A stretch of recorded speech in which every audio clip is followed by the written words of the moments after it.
বাপরে, ব্যাগটা কি ভারী রে! বৃষ্টি আসার আর সময় পেল না। ভেজা মাটিতে যে হাঁটাও যাচ্ছে না এই ভারী ব্যাগ নিয়ে। আর কি করবি বল, নারান্দা বলেছে ব্যাগটা আজকের মধ্যে নদীর ওই পারে পৌঁছে দিতে, না হলে খবর আছে। দেখবি একদিন এই নারান্দার জন্য মরতে হবে। লাভের গুড়টা নারান্দা খাবে আর আমরা খাবো কেলানি।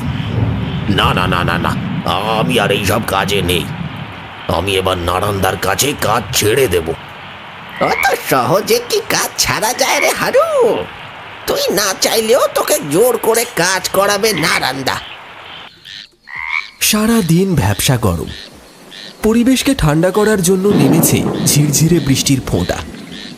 বৃষ্টি মাথায় করে ভিজে পাতার ওপর ছপছপ শব্দ তুলে হেঁটে চলেছে হারু আর ভোলা। নিশ্চুপ কালো আধারকে সরিয়ে সকলের চোখের আড়ালে হাতে একটা ব্যাগ নিয়ে হারু আর ভোলা এগিয়ে চলেছে নদীর ঘাটের দিকে। বৃষ্টির রাতে যেখানে হাভাসপোতা গ্রামের মানুষ মরণ ঘুমে আচ্ছন্ন, সেখানে এই দুইজন ব্যক্তি কোনো গোপন কাজের পূর্ণতা দেবার জন্য এগিয়ে চলেছে নদীর পাড়ে। চলতে চলতে ভোলা হঠাৎ দাঁড়িয়ে পড়ল। তার চোখগুলো যেন আচমকা কিছু একটা দেখে স্থির হয়ে গেছে। আঙুল বাড়িয়ে হারুকে চোখের ইশারায় যেন কিছু বলতে চাইল। ভোলা ভয়ে ভয়ে কাঁপা কাঁপা গলায় ফিসফিস করে বলল, এই হারু, ওই দেখ, কে যেন একটা দাঁড়িয়ে ওই অন্ধকারে। কে হতে পারে বলতো? আরে তাই তো দেখছি। কেষ্টা চাঁদের লোকজন নয় তো? সর্বনাশ, এবারে কি হবে? হ্যাঁ, আমাদের আমাদের পিছু নিয়েছে নাকি? এই চুপ চুপ চুপ চুপ চুপ করে ওই গাছের আড়ালে দাঁড়িয়ে থাক, দেখে কি করে বেটা।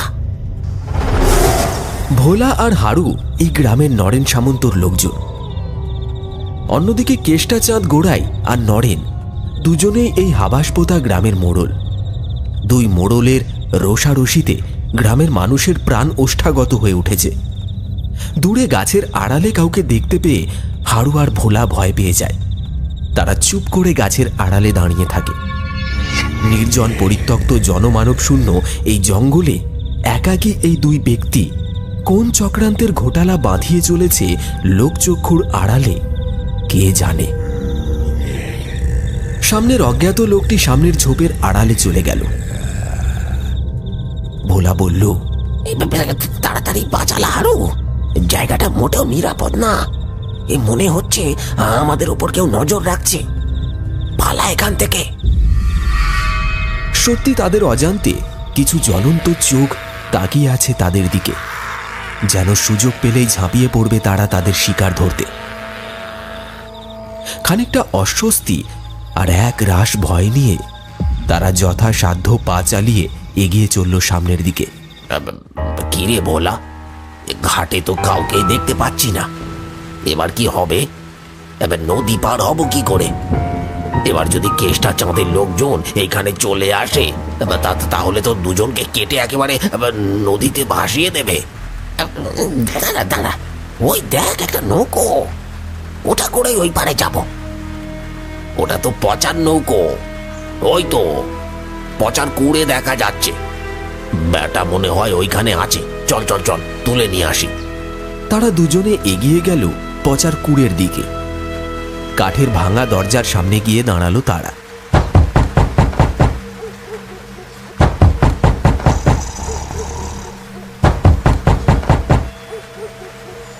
বাঁচা, আরে এই বাঁচা, আরে কি রে বেটা, ঘুমাচ্ছিস নাকি? দরজা খোল, খোল বলছি। অনেক ডাকাডাকি আর দরজা ধাক্কানোর শব্দে একটা ছোট লণ্ঠন হাতে পচা বাইরে বেরিয়ে এলো।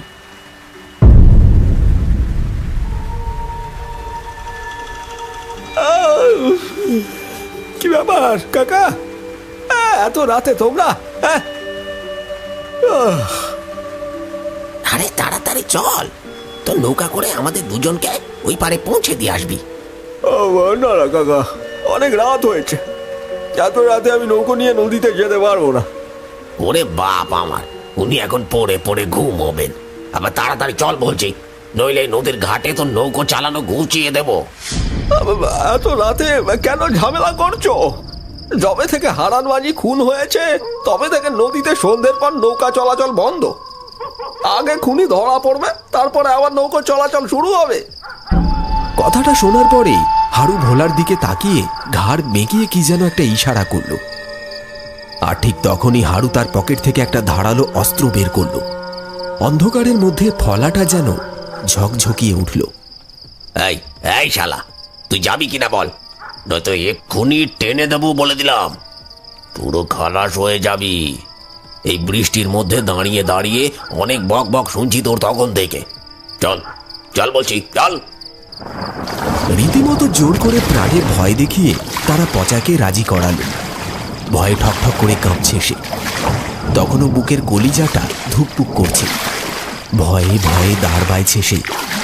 কিছুক্ষণ পর যখন নৌকা মাঝ নদীতে, তখন হঠাৎই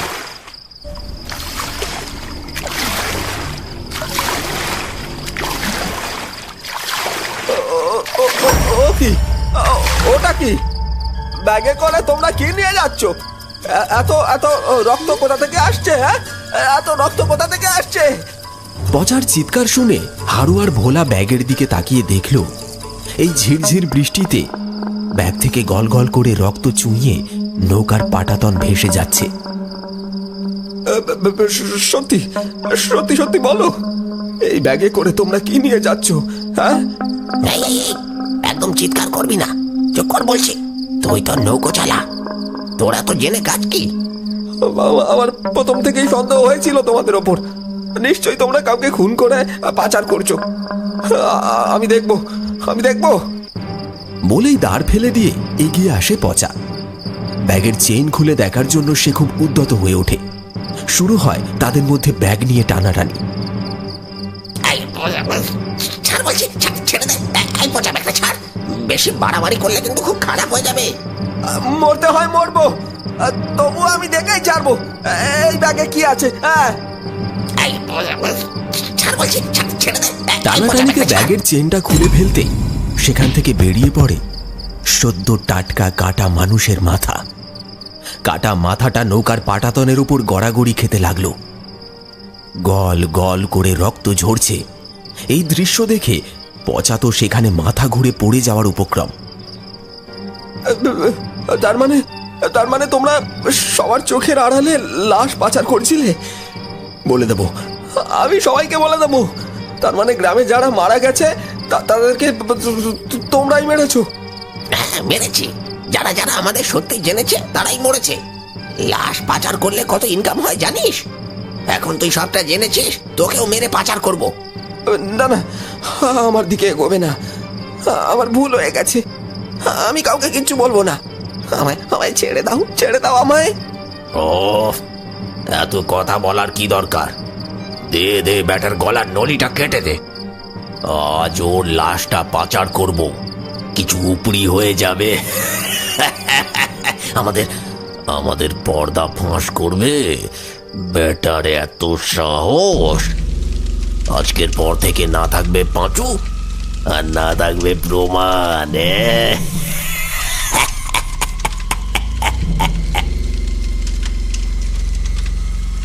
ধারালো ছুরি হাতে হারু এগিয়ে যায় পাঁচুর দিকে। তুই বেঁচে থাকলে আমাদের কাজ কারবার লাটে উঠবে, তা তো হতে দিতে পারি না। ক্ষমা ক্ষমা করে দাও, আমি আমি আবেগের বশে ভুল কথা বলে ফেলেছি। আমায় আমায় ছেড়ে দাও, আমি কাউকে কিচ্ছু বলবো না, কিচ্ছু বলবো না কাউকে। হ্যাঁ, কিচ্ছু বলবো না। হারু ছুরিটা ওপর দিকে তুলে যেই না পচার গলাটা কাটতে যাবে, ঠিক তখনই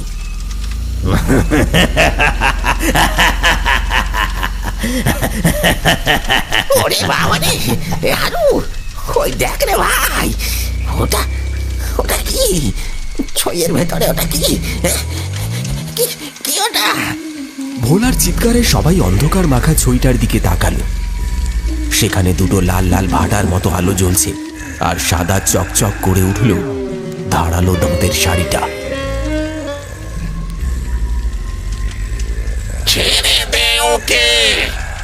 ওকে ছেড়ে দে। কে ওই চইয়ের ভিতর? আমাদের সাথে চালাকি হচ্ছে? এই পচা, সত্যি করে বল, তুই কাকে সঙ্গে নিয়ে এসেছিস? হ্যাঁ, কে আছে চইয়ের ভিতরে? কে আছে রে? পচা কোনো উত্তর দিল না। নৌকার উপর দাঁড়িয়ে ভয়ে কাঁপছে। ছইয়ের ভেতর থেকে অপার্থিব চিৎকার করতে করতে 4 পায়ে হেঁটে বেরিয়ে এলো এক আদি ভৌতিক জন্তু।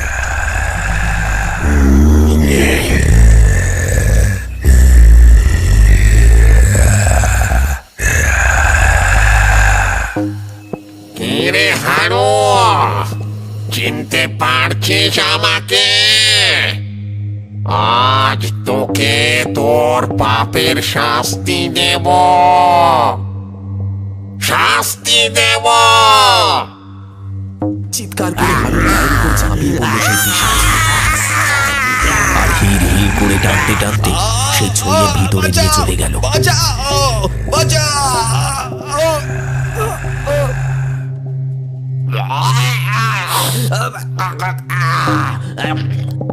ওরে বাপ রে, এটা কি রে? পচা, এই পচা, বেটা সত্যি করে বল, ওটা কে? হ্যাঁ, কে? আমি সত্যি বলছি, আমি কিছু জানি না, আমি সত্যি কিছু জানি না। পচা কিছু বুঝতে পারছে না কোথা থেকে এলো এই পিশাচ। ছইয়ের ভিতর থেকে শুধু শোনা যাচ্ছে হারুর মরণ চিৎকার। ভোলা, বাঁচা, বাঁচা আমাকে ভোলা। তারপর সব চুপ। হারুর মুন্ডুটা ছিঁড়ে ছইয়ের বাইরে ছুড়ে দিল। এই দৃশ্য দেখে পচা জ্ঞান হারাতে বসেছে। অন্যদিকে ভোলা সুযোগ বুঝে নৌকা থেকে নদীতে ঝাঁপ মেরে পালানোর চেষ্টা করল। ভোলা সাঁতার কাটছে মাঝ নদীতে। হঠাৎই দুটো লাল লাল চোখ দপ করে জ্বলে উঠল জলের মধ্যে। সে পিশাচ ভেসে উঠল জলের তলা থেকে। যাবি কোথায় তুই? শেষ করে ফেলবো।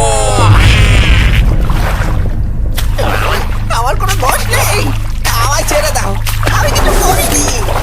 সেই পিশাচ ভোলার শরীরটাকে খুবলে খুবলে ক্ষত বিক্ষত করে দিল। ভোলার মুখ দিয়ে একটা চিৎকার বেরিয়ে এলো। কে কোথায় আছো? আমায় মেরে ফেললো, কেউ আছো? তার পেটের ভেতর থেকে নাড়ি ভুড়ি সব বের করে চিবিয়ে চিবিয়ে খেতে লাগলো সেই পিশাচ। আর তার অট্ট হাসিতে চারিদিক একেবারে গমগমে হয়ে উঠল।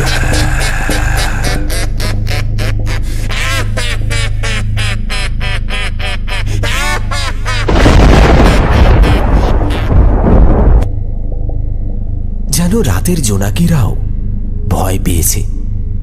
এইসব ঘটনা ঘটতে দেখে পচার চোখে সারা পৃথিবীর অন্ধকার যেন নেমে এলো। আকাশ ডাকুনি আর বৃষ্টির পরিমাণটা যেন হালকা কমল।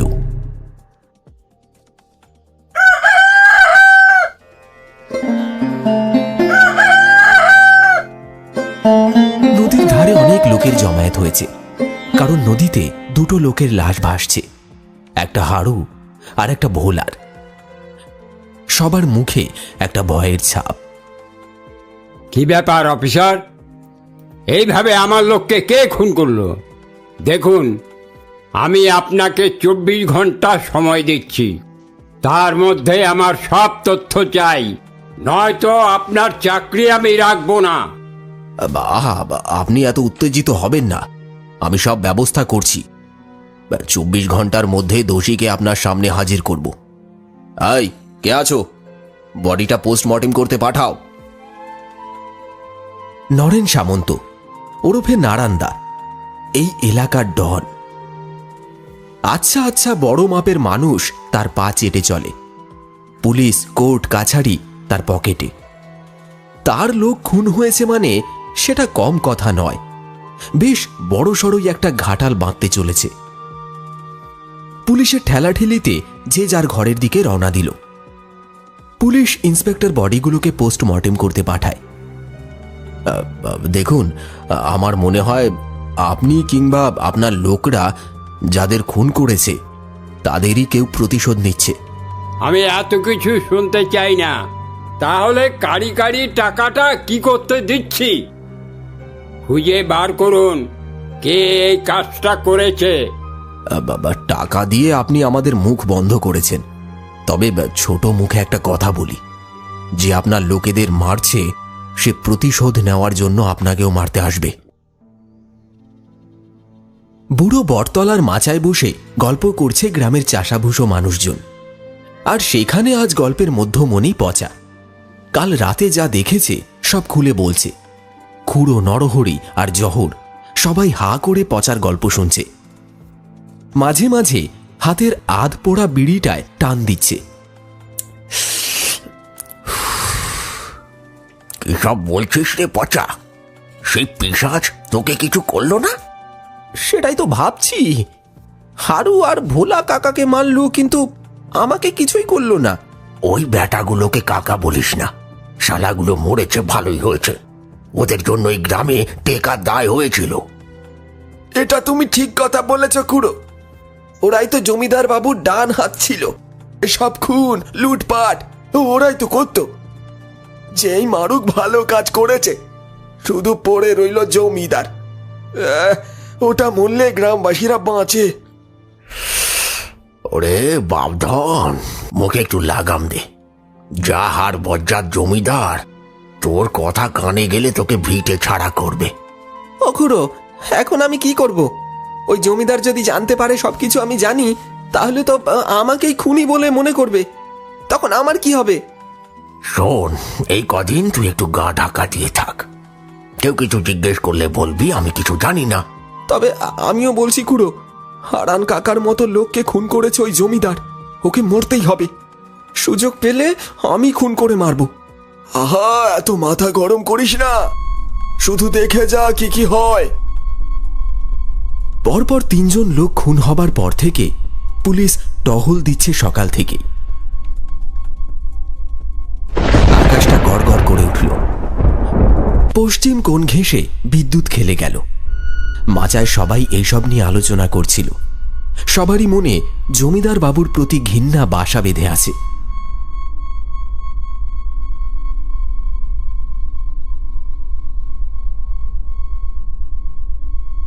আমি ওইসব পুলিশ টুলিশ মানি না। বলছিল রাতের মধ্যেই খবরটা দেবে। এখনো পর্যন্ত কোনো খবর নেই কেন? শুধু কারি কারি টাকা গিলবে। তাই আমি নিজেরটা নিজেই ব্যবস্থা করছি।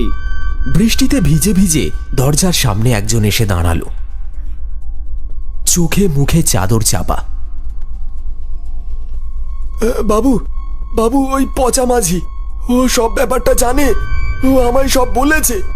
চলুন চলুন, আপনি ওর কাছে চলুন। ওরে, আর কিসের ভয়? এবার মুখটা খোল, দেখি ওই বেটা পচা প্রাণে কিভাবে বেঁচে থাকে। ঝড় জল মাথায় নিয়ে জমিদার বেরিয়ে পড়েন তার দলবল নিয়ে।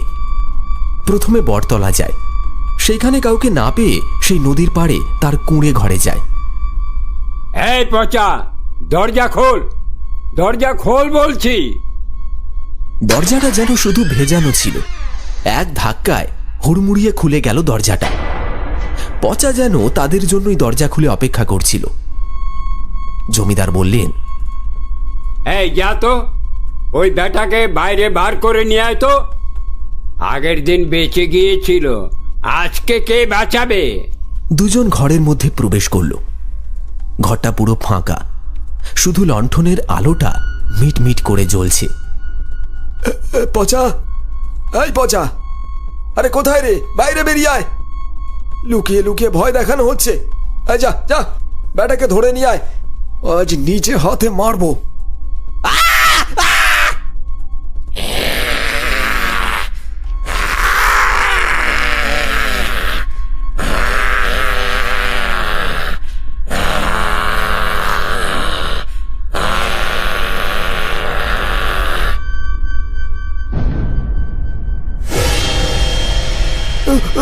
বাবারে, এটা কি রে?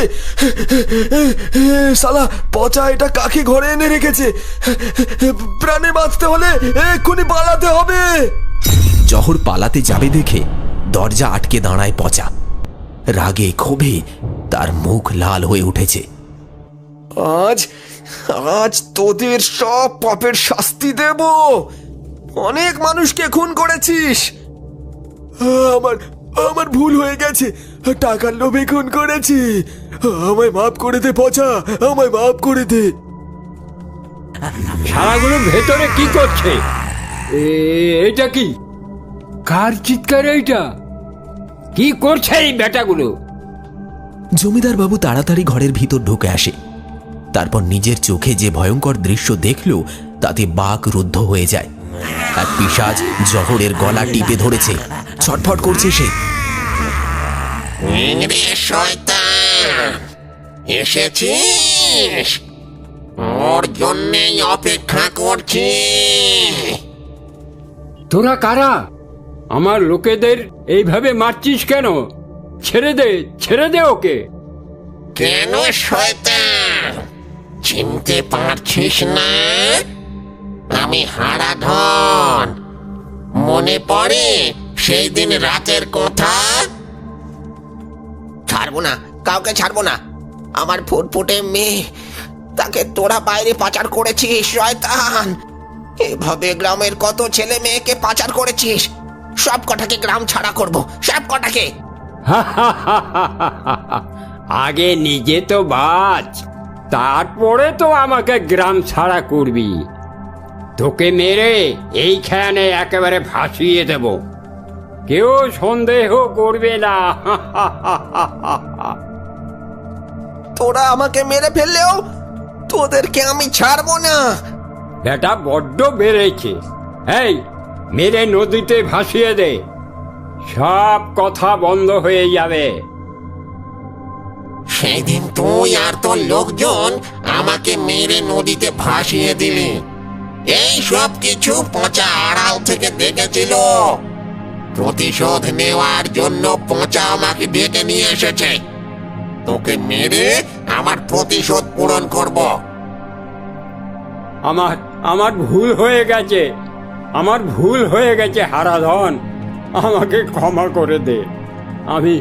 আমি সব খারাপ কাজ বন্ধ করে দেব, শুধু শুধু আমার প্রাণে বাঁচতে দে হারাধন।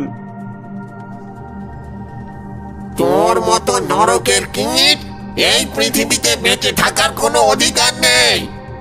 প্রবল আক্রোশে হারাধনের পিশাচ ঝাঁপিয়ে পড়ল জমিদারের উপর। ধারালো নখের আঘাতে ছিন্ন বিচ্ছিন্ন করে দিল তার বুকের পাঁজর। জমিদারের রক্তে যেন তার খিদে মিটল।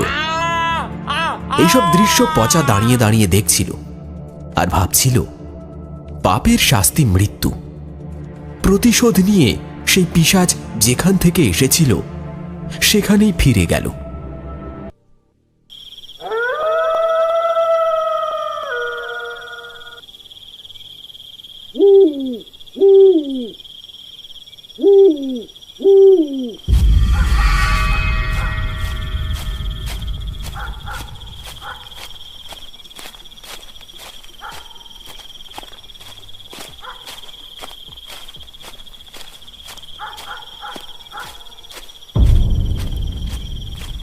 লালটু, বিষয়টা আরেকবার ভেবে দেখ। আমরা যেটা করতে যাচ্ছি সেটা কিন্তু খুবই ভয়ঙ্কর। এতে কিন্তু আমাদের সবার প্রাণহানির সম্ভাবনা রয়েছে। আরে এত ভয় পাচ্ছিস কেন? আমরা কি আর খালি হাতে যাচ্ছি নাকি? সবার হাতেই একটা করে অস্ত্র আছে, আর এমনিতেই আমাদের হাতে আগুন তো আছেই। হ্যাঁ হ্যাঁ, একদম ঠিক বলেছিস লালটু। ভয় না থাকলে ভয়কে জয় করে আর লাভ কি? এই এমনিতে ভেবে দেখ তো, একবার যদি ওই গুপ্তধন হাতে লেগে যায় তাহলে লালে লাল হয়ে যাব আমরা। তিনজনের আলোচনা শুনে মনে হচ্ছে আজ রাতে ভয়ঙ্কর কিছু একটা হতে চলেছে। আকাশে কালো মেঘের আনাগোনা তারই সংকেত দিয়ে চলেছে। রাতের অন্ধকারে জঙ্গলের ভেতরে বনবাদর মারিয়ে এগিয়ে চলেছে নীল, লালটু আর মন্টু। লোকমুখে শোনা যায় এই গোলপাহাড়ি জঙ্গলে রয়েছে একটা আশ্চর্য পুকুর, আর এই পুকুরের আশেপাশেই কোথাও লুকোনো আছে ডাকাতদের গুপ্তধন। এই গোলপাহাড়ি জঙ্গলের আশেপাশে অবস্থিত গ্রামের অনেকেই চেষ্টা করেছে সেই গুপ্তধনের হদিশ পাওয়ার জন্য। তবে অনেকেই প্রাণ হারিয়েছে, আবার অনেকেই কিছু পরিমাণ সম্পদ অর্জন করেছে, কিন্তু আসল গুপ্তধনের হদিশ এখনো কেউ পায়নি। চারপাশের পরিবেশের দিকে নজর রাখতে রাখতে তারা এগিয়ে চলেছে সেই আশ্চর্য পুকুরের উদ্দেশ্যে। সবার হাতেই মশাল, আর অন্য হাতে কোদাল, সাথে রয়েছে একটি করে ছোট ব্যাগ।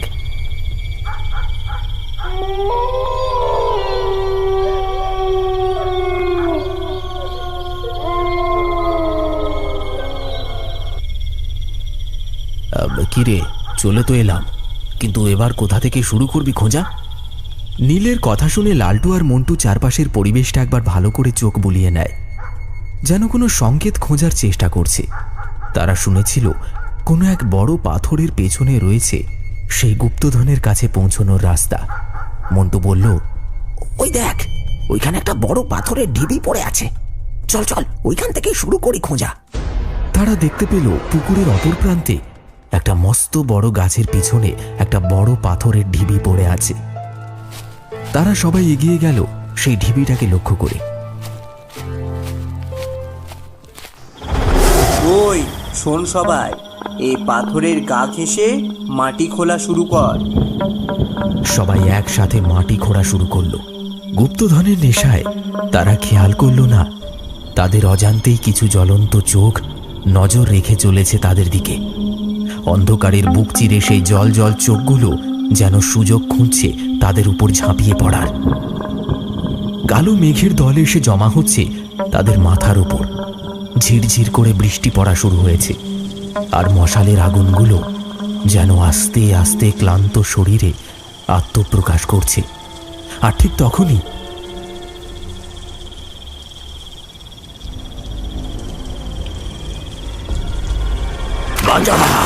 বাঁচাও আমাকে, আমাকে এই অভিশপ্ত পুকুর থেকে বার করো। আওয়াজটা কানে ভেসে আসতেই তারা তিনজন একসাথে পুকুরের দিকে তাকালো। দেখলো একজন মানুষ সেই পুকুরের জলে সাঁতার কাটছে আর চিৎকার করে তাদের কাছে সাহায্য চাইছে। বাঁচাও, বাঁচাও আমাকে, আমাকে এখান থেকে বেরোতে সাহায্য করো। আমি তোমাদের গুপ্তধনের রাস্তা দেখিয়ে দেব, আমাকে বাঁচাও। এ কি রে, এই লোকটা আবার কে? আর এই মালটা এখানে কি করে এলো? এই নিশ্চয়ই ব্যাটা আমাদের পিছু করেছিল। এই চুপ কর তোরা, ওদিকে ভালো করে তাকিয়ে দেখ, ও কোনো সাধারণ মানুষ নয়। সবাই সাবধানে থাক। সবাই সেই লোকটির দিকে তাকিয়ে দেখল রোগা জীর্ণকায় শরীরের একটা মানুষ। চুলগুলো এলোমেলো, গায়ের রং ফ্যাকাশে হয়ে গেছে, চোখ দুটো অন্ধকারে জ্বলছে। নীলের হৃদস্পন্দন বেড়ে গেল। ভয়ে সে এক পা পিছিয়ে এলো। মনে হলো যেন সে সরাসরি তার দিকেই তাকিয়ে আছে। ভয়ের তীব্রতায় তার শরীরে অসাড়তা নেমে এলো, ঠোঁট শুকিয়ে গেল, কণ্ঠস্বর ভেঙে গেল। কে তুমি? তার ঠোঁটের কোণে একটা বিদ্রূপের হাসি ফুটে উঠল। আমায় দেখে ভয় লাগছে তাই না? ভয় পেও না, আমি তোমাদের ক্ষতি করব না। আমি তোমাদের মতোই এক সাধারণ মানুষ। গুপ্তধনের সন্ধানে আমি এসেছিলাম, আর আমি জানি গুপ্তধন কোথায় আছে। গুপ্তধনের কাছে আমি সাপের কামড়ে মারা গেছি। আমার আত্মা এই পুকুরে বন্দি। আমায় মুক্ত করো, মুক্ত করো আমায়। কিন্তু কিভাবে আমরা তোমাকে মুক্ত করব? ঠিক তখনই পুকুরের জলে আলোর ঝলকানি দেখতে পাওয়া গেল। ধীরে ধীরে জল থেকে উঠে এলো এক যুবতীর রূপ। যুবতীটি অত্যন্ত সুন্দরী ছিল, কিন্তু তার চোখে ছিল অসীম দুঃখ। তোমরা ওর কথা একদম বিশ্বাস করবে না। ও তোমাদের সব মিথ্যে কথা বলেছে। ও একজন ডাকাত, অনেক নিরীহ মানুষকে খুন করেছে, তাদের ধন সম্পদ লুট করেছে, আর সেই পাপের ফলস্বরূপ এক তান্ত্রিক ওকে এই পুকুরে বন্দি করে রেখেছে। তোমরা আমার কথা শোনো, আমি তোমাদের রাস্তা বলে দেব। তার আগে তোমাদের আমার একটা কাজ করতে হবে। সেই যুবতীর কথা শুনে সেই লোকটি রাগে ফেটে পড়ে। রক্ত রাঙা চোখে সেই মেয়েটির দিকে তাকিয়ে সেই লোকটি বলে ওঠে, এই মেয়ে, তোকে অত কি ফোড়ন কাটতে বলেছে? আমি সব মিথ্যে কথা বলছি তাই না? আর তুই তুই কি করেছিস? তুই কেন এখানে বন্দি আছিস? বল, টাকার জন্য কত লোকের কাছে দেহ বিক্রি করেছিস, আর শেষমেশে নিজের স্বামী তোকে বিষ খাইয়ে মেরেছে। এই, তুই একদম ফালতু কথা বলবি না, না হলে সেই দুই বন্দি আত্মা নিজেদের মধ্যে ঝগড়া শুরু করে দেয়। হ্যাঁ দেখে নিস, আমিও তোকে দেখে নেবো। চুপ করে থাক নীল, তুই। লালটু আর মন্টু অবাক দৃষ্টিতে তাকিয়ে রইল তাদের দিকে। কি করবে, কার কথা শুনবে, কিছুই বুঝে উঠতে পারছে না। কে সত্যি কথা বলছে আর কে মিথ্যে কথা বলছে, কিছুই বোঝা যাচ্ছে না। কি রে ভাই, কি করবো এবার, কার কথা শুনবো? দেখ ভাই নীল, এরা সবাই নিজেদের পাপকর্মের জন্য এইখানে বন্দি, তাই এদের মুক্ত করাটা আমার মনে হয় না ঠিক হবে। আরে হ্যাঁ ভাই নীল, এই লালটু ঠিক কথা বলেছে। এসব দুষ্টু আত্মাদের মুক্ত করাটা আমাদের মনে হয় ঠিক হবে না। এতে আমরাই বিপদে পড়ে যাব। কি এত ভাবছো? আমার কথা শোনো, আমি কথা দিচ্ছি তোমাদের গুপ্তধনের কাছে নিয়ে যাব। দেখ, আমার মনে হয় এটাই আমাদের শেষ সুযোগ। এই সুযোগ হাতছাড়া করলে আমরা জীবনেও গুপ্তধন পাবো না। না না, তোরা যাই বল, এই সুযোগ আমি হাতছাড়া করতে পারবো না। গুপ্তধনের লোভে নীল আনন্দে আত্মহারা হয়ে উঠেছে। কি উচিত কি অনুচিত সেই সব চিন্তাভাবনা করার স্বাভাবিক জ্ঞান সে হারিয়ে ফেলেছে। লালটু আর মন্টুর কোনো কথা না শুনে সে ওই সুন্দরী যুবতীকে বলল, হ্যাঁ আমরা রাজি, বলো তোমার কি কাজ করতে হবে, কিন্তু তুমি তোমার কথার খিলাপ করতে পারবে না। না না, আমি আমার কথা রাখবো। শুধু তোমরা তিনজন আমার হারানো শক্তি ফিরে পেতে সাহায্য করো।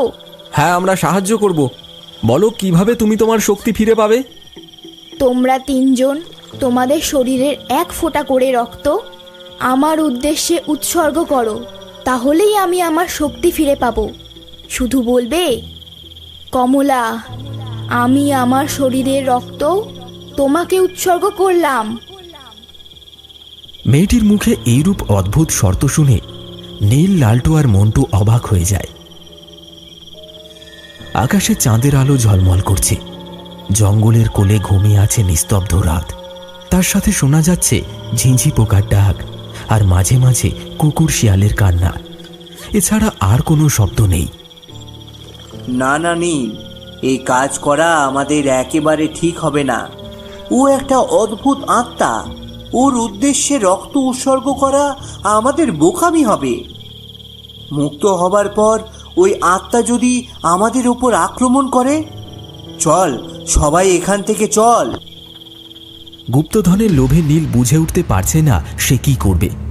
একবার সেই আত্মার দিকে আর একবার লালটু আর মন্টুর দিকে তাকাতে লাগলো সে।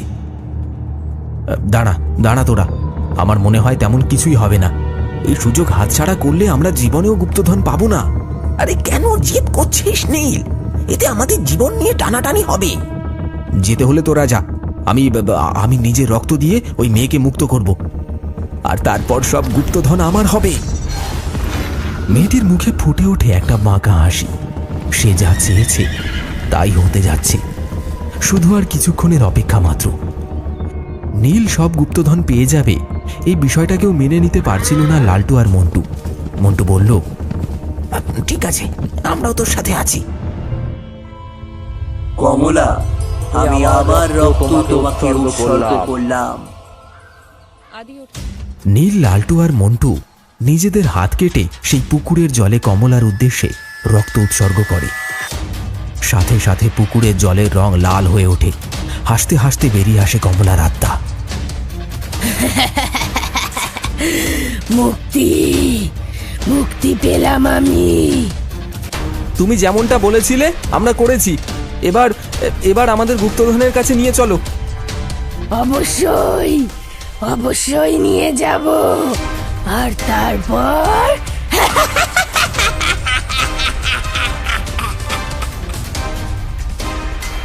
তারা তিনজন একটি ছোট্ট ঘরের মধ্যে প্রবেশ করে, আর ঘরে প্রবেশ করতেই সবার চোখ ঝলসে উঠল। মশালের আলোয় তারা দেখল ঘরের চারপাশে ছড়িয়ে ছিটিয়ে রয়েছে সোনা, দানা, মোহর, মণি, মুক্ত সমস্ত কিছু। লোভ সামলাতে না পেরে সবাই ছুটে যায় সেই দিকে।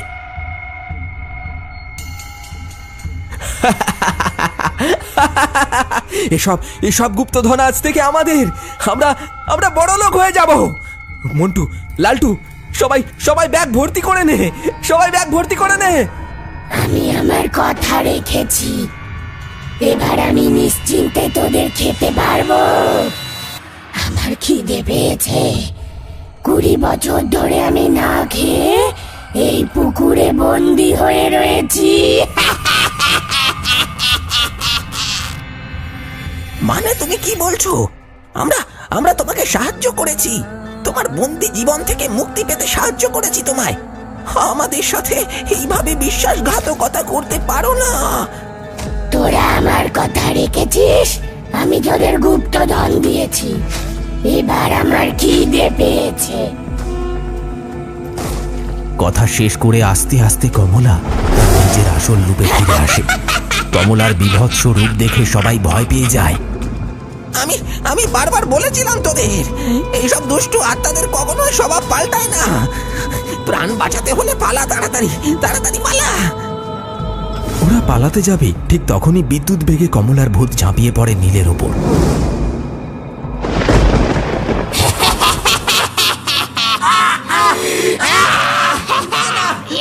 ছেড়ে দাও, ছেড়ে দাও আমাকে।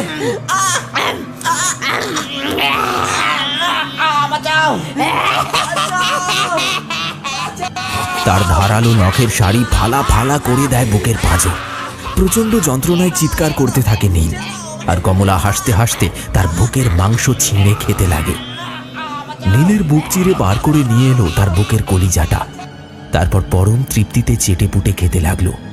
শুধু পড়ে থাকলো নীলের অর্ধেক খাওয়া কঙ্কালটা।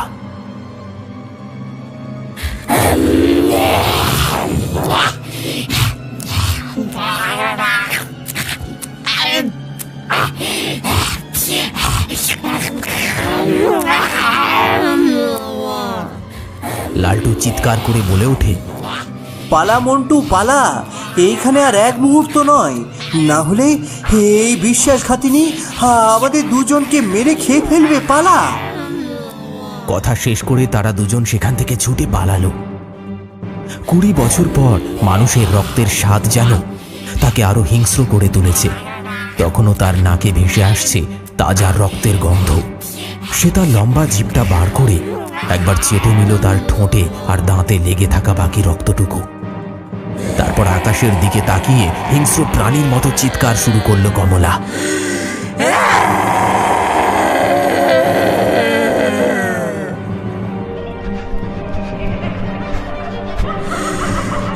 তারপর 4 পায়ে দৌড়ে গেল তাদের পেছনে। লালটু আর মন্টু শরীরের সবটুকু শক্তি দিয়ে ছুটে পালাতে লাগলো, আর কমলা তাদের ধাওয়া করতে করতে 4 পায়ে দৌড়ে আসতে থাকলো পেছনে। এই জঙ্গল থেকে বেরোতে পারলে তাদের হয়তো প্রাণটা বেঁচে যাবে, কিন্তু চিৎকার করতে করতে এগিয়ে আসছে কমলা, যেন শিকারকে আজ সে ছাড়বে না।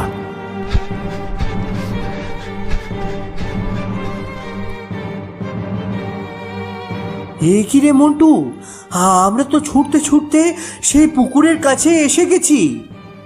না না লালটু, লালটু, আমাদের এখানে থামলে চলবে না, এক্ষুনি পালাতে হবে, না হলে ওই পিশাচ আমাদের দুজনকে জ্যান্ত খেয়ে ফেলবে, খেয়ে ফেলবে।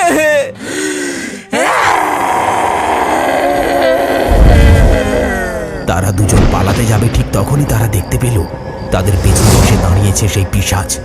তারা দুজন বুঝতে পারল মৃত্যু তাদের থেকে কিছুটা দূরে দাঁড়িয়ে আছে। তারা বুঝতে পারল না এবার তারা কি করবে। সেই পিশাচ হিংস্র চোখে তাদের দিকে তাকিয়ে রয়েছে, শুধু সুযোগ খুঁজছে ঝাঁপিয়ে পড়ার। সময় কম, কিছু একটা করে এই পিশাচকে আটকাতে হবে। পাশে পড়ে থাকা মস্ত বড় একটা পাথর হাতে তুলে নিল মন্টু।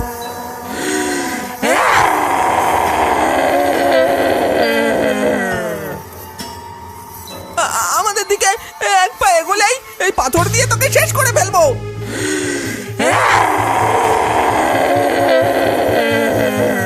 পাথরটা ছুটতে যাবে, ঠিক তখনই পিশাচ ঝাঁপিয়ে পড়ল মন্টুর ওপর। সেই পিশাচ মন্টুকে নিয়ে ঝাঁপিয়ে পড়ল ওই অভিশপ্ত পুকুরে। তার ধারালো নখ দিয়ে ফালা ফালা করে দিল তার বুকের পাঁজরটা।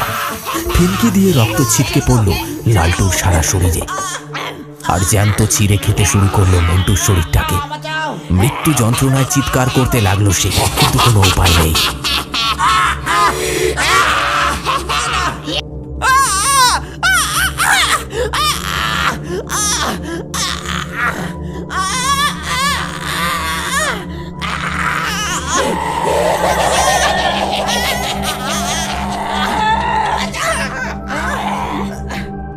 এইসব দেখে লালটুর প্যান্ট ভিজে যায়।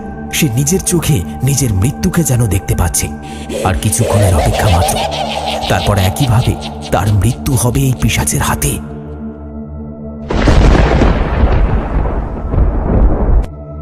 সেই পিশাচ যখন মন্টুর শরীরটা ছিঁড়ে খেতে ব্যস্ত, তখন চুপি সারে এক হাতে মশাল আর এক হাতে কোদালটা তুলে নিয়ে লালটু সজোরে ছুঁড়ে মারল সেই পিশাচের মাথা লক্ষ্য করে।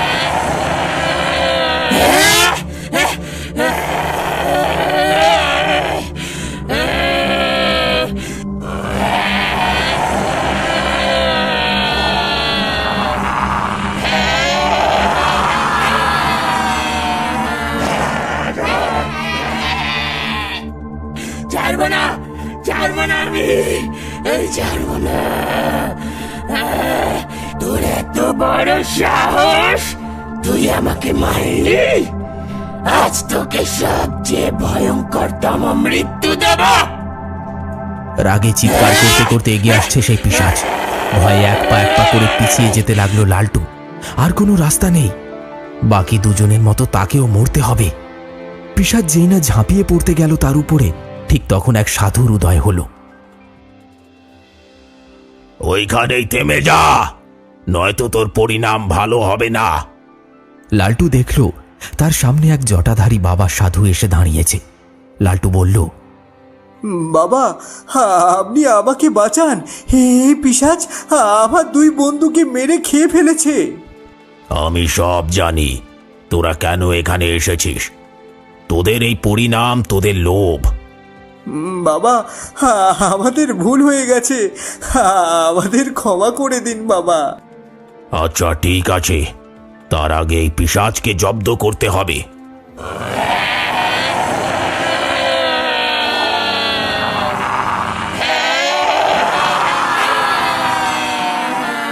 লালটুকে না মারতে পারার রাগে ফোঁস ফোঁস করছে সেই পিশাচ।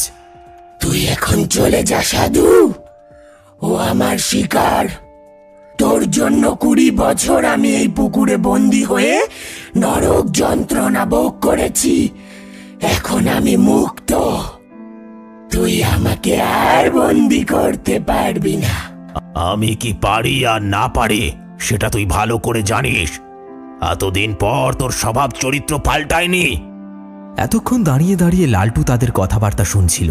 সে বুঝতে পারল আজ থেকে 20 বছর আগে এই সাধু ওই পিশাচকে এই পুকুরে বন্দি করে রেখেছিল। আর আজ তাদের ভুলে সেই পিশাচ মুক্তি পেয়েছে, আর তার পরিণামস্বরূপ নীল আর মন্টুকে অকালে প্রাণদান করতে হয়েছে। অং ক্রিং ভ্রিং চামুণ্ডায় নমঃ। কিছু একটা মন্ত্র পড়ে সেই সাধু বাবা কিছু ছাই ভস্ম ছুঁড়ে দিল পুকুরের জলে। আর ঠিক তখনই চিৎকার করতে করতে বেরিয়ে আসতে লাগলো ওই পুকুরে বন্দি থাকা বাকি সব আত্মারা।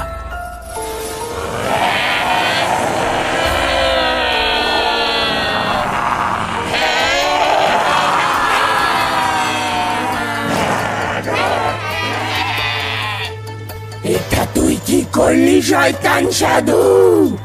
আমি তোকে ছাড়বো না, আর ওই লালটুকেও ছাড়বো না। তোদের দুজনকেই মেরে ফেলবো। যেই না সেই পিশাচ লালটুর উপর আক্রমণ করতে যাবে, ঠিক তখনই পুকুর থেকে বেরিয়ে আসা বাকি সব পিশাচ ঝাঁপিয়ে পড়ে কমলার আত্মার উপরে, আর তাকে টেনে নিয়ে যেতে লাগলো পুকুরের জলে।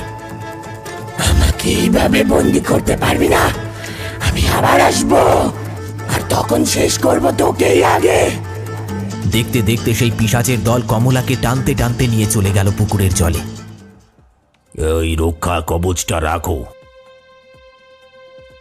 বিপদ এখনো কাটেনি তোমার। ও আবার আসবে তোমার কাছে, কিন্তু এই রক্ষা কবচ তোমাকে রক্ষা করবে। কিন্তু বাবা, আমাদের সাথে এটা কেন হলো?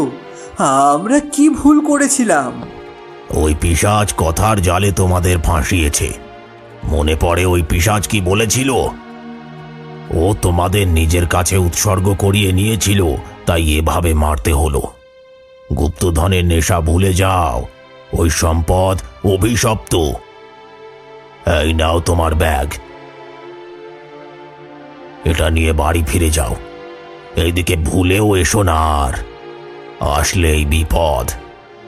কথা শেষ হতেই লালটু বাড়ির দিকে রওনা দেয়। তার হাতে মশাল আর অন্য হাতে কোদাল। হঠাৎ কি মনে হতে সে ব্যাগটা খুলে দেখল ব্যাগের মধ্যে কিছু সোনার মোহর চকচক করছে। সেই সাধু বাবা যাবার আগে লালটুকে বড়লোক করে দিয়ে গেল।